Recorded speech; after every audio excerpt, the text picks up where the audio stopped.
Hi, this is Jennifer from Positively Learning, and today I'm going to be walking through the binders that I use all the time. So one is kind of a catch-all. It's the special education binder. I call it like the toolkit, and I would carry it everywhere I go because it had reference resources in them. The other one is specific for IEP meetings or IEP process. And of course, these could be combined because we know our job entails all of that. Right now, I'm going to first go through the IEP binder. I think this video is going to get a little bit long, so I'll probably split it up and do the other one. I'll be sure to link them together. One thing I want to mention is that I will also put a link for the free binder covers, the IEP meetings and data binders, all sorts of different, there's 18 different binder titles and it's editable. So if there's something that's not there that you need, you can make it your own. So I'll be sure to link that too so you can grab it. Okay, main thing that I want to do with my binder is I do like splitting these up because I don't want them to get too heavy, because if they're heavy, I'm not going to carry them, and then what's the point? The other thing I want to think about is finding things fast. We do not have time for flipping pages, right? So I'll show you exactly how I do it. One big tip, like pro tip, is that I put the things I need really quickly in the front and in the back. Because I can do this, I can open the cover and I can flip all the way, maybe flip all the way to the back. So the reference pages I use the most, and I just don't have time to fumble for them, are in those two places. Then I use a series of different types of dividers, pockets, and sheet protectors. And it seems like a little extra, but I promise it makes sense. So I'm just gonna walk you through what is in here and why. The first section, I do like to do this divider. It's not because it's just really cute and it like attracts my eye because it's a different color, but also it just protects the sheets. I find, you grab a binder, you turn the page, it tears right out, right? And I don't have time to like reinforce all the punched holes. I don't know who has time for that.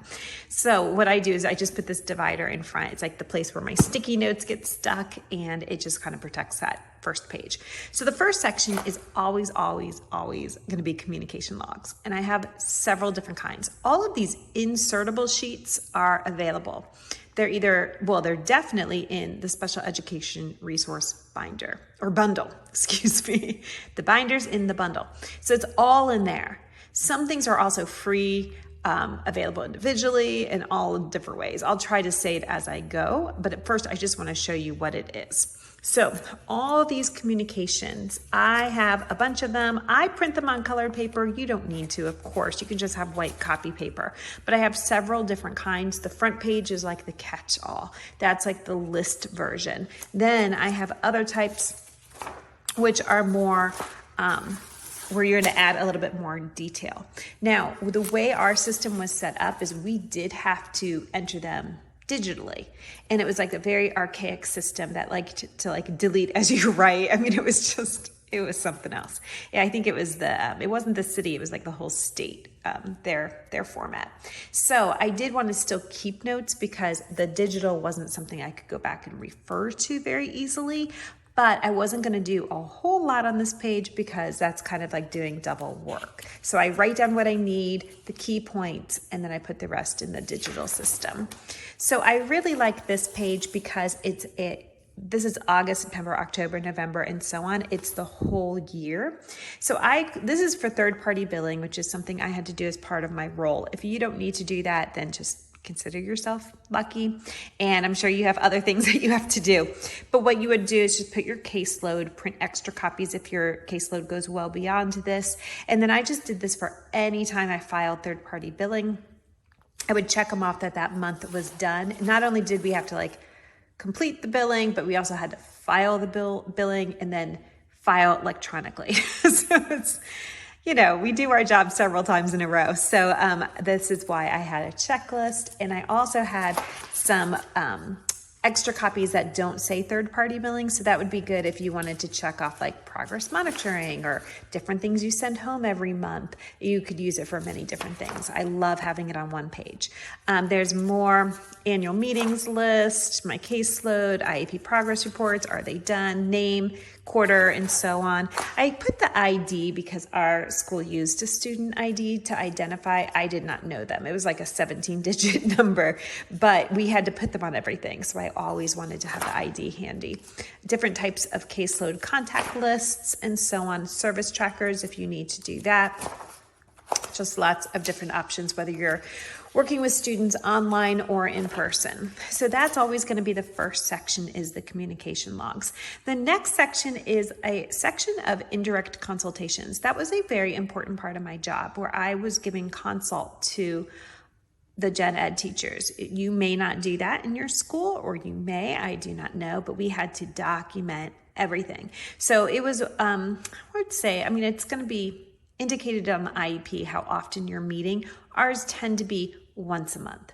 And not that we're not talking every day about what's going on, especially if you're co-teaching, but once a month we were documenting this conversation. So I put some consultation notes. In the big bundle, I also put a cheat sheet of like what to ask, what to say, what to look at, like some sentence starters, because I know that if you're working with a teacher that may not be like super excited about this, it helps to have those notes.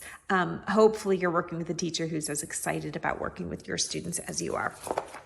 So here are those log notes. That comes next. And then I love this notebook paper from Astrobrights because color coding is always a good thing. I can always find it, and I can always like refer back to the yellow page or the pink page or the orange page if I have to find notes fast.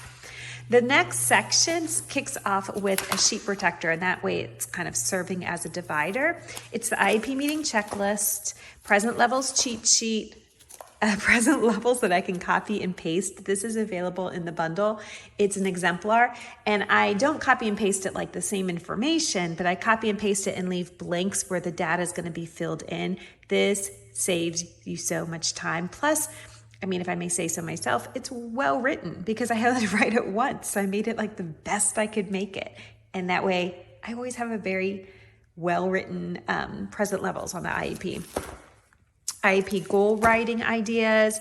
There's like some planning pages, like a graphic organizer, some key things to remember. Here are progress report statements. These are also available as cut and paste. I like having them in this binder as a reference, but if you have the large bundle, that's in a PowerPoint that you can just cut and paste them again. I did, I did 5 of them, and they are all a little bit different, but they left room for all the data. So again, you can copy and paste them and then customize them for each student. And then here's some exemplars of some goals and objectives. Here's the agenda for an IEP annual meeting. I use this also as a reference when I'm writing the IEP to make sure everything is done. I took a cheat sheet for the accommodations that we were able to choose from, like using a drop-down menu on our IEP system. So you may have something similar, most likely. If there were others, you could choose the other box. That's what we had, that option to type in more, but these were like the standard ones that we would look at. Here's a matrix that's available in the bundle for accommodations. It has the different types of accommodation, specifics, and that would be where you'd put student initials and you could check so that you could see your whole caseload at a glance. IEP snapshot pages, so I can grab one of those or print them out and put them in here. And then Gen Ed meeting reports. I keep this handy. These are blanks. That's why I put it like in one of these divider pockets instead, so I could just grab one in a moment. I also had an email prepared that I could just grab. It's like I kept it as almost like a template. I had an email prepared with the attachment, and that way I could always send them when a meeting's coming up, you know, the certain amount of time, or whether it's 2 weeks or longer that you asked Gen Ed to complete the reports. That was always there. That saved me so much time. Here are a ton of different data sheets.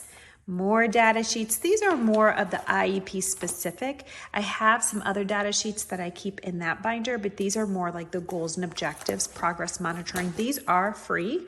They came with the IEP masterclass. So let me know if you need the link there. Acknowledgement of receipt for when you hand out IEPs. Often you're going to be using these at the beginning of the year quite a bit, and then they can get filed. We filed them in our IEP folders at the end of the year. We did like a complete audit, made sure everything was signed, sealed, delivered, everything was done. Of course, it was done way ahead of time, but the audit was like to make sure it was all like closed up and ready. And then you may do these electronically as well if that's how you're delivering the IEP. Your school will know more about that. And then last section are sheet protector pages because they're just easy reference. This is the binder I would take to a meeting. So I would have these just there for me. The acronyms is a freebie that I have. I have 2 different versions of it. You're going to see the more in-depth version, which is 3 pages, because there's a lot of acronyms we know in special education. But then there's also a 1-pager, which is just like the more common ones. Both of those are in the freebie. So let me know if you need that. And then the last pages, I put these at the very end for 2 reasons. One is this is like a cheat sheet of percents when you're doing data tracking. It's so like if they get 2 out of 3, of course we know that's 66%, but you know what? Sometimes we get really tired. We're looking at a lot of numbers, and I know like the 8s are just not rolling off the tongue quite as easily. So there's, I try to do everything in 5s and 10s so that it's always an easy percent, but just in case you're taking some data maybe off a gen ed assessment, you've got some other options. Now, this last page, I put this at the end because this is a page that was often used during meetings. We know that like when you're talking about some of the data reports, like our school psychologist or education consultant is doing, or you are doing, sometimes the scores, like the 100 looks like, oh my gosh, we got 100%, that's amazing. But we also know like with the bell curve, that's right in the middle. That's fine, but it's not like what we're thinking 100% is and what a family may interpret. So I love, love, love to have that. It's on a beautiful pastel purple. So I can find it easily because it's the only purple thing in here, but also it's like kind of a soft, welcoming color because I'm going to be pulling that out at a meeting. And then the last thing I just tuck in these pockets are cover sheets. Anytime things are sent home, we slap a cover sheet on it. And that's like, especially if I'm giving something to another teacher to send home and like, you know, whether it's going home in a backpack or wherever, whatever's appropriate. So I just keep a stack of those. So now you can see what types of things I keep in my folder, why I keep them in my folder, and how I keep them in the folder. Like what goes in the front, what goes in the back, what's in the sheet protector, what is in a pocket for easy grabbing it. I hope that was helpful for you. I am going to do another video and I will link it up so you'll be able to see both. This was the IEP folder. This is what I would take to a meeting, use when I'm writing IEPs, use as a reference. And the other one is more like the everyday teaching special education folder. All right, I'll see you soon.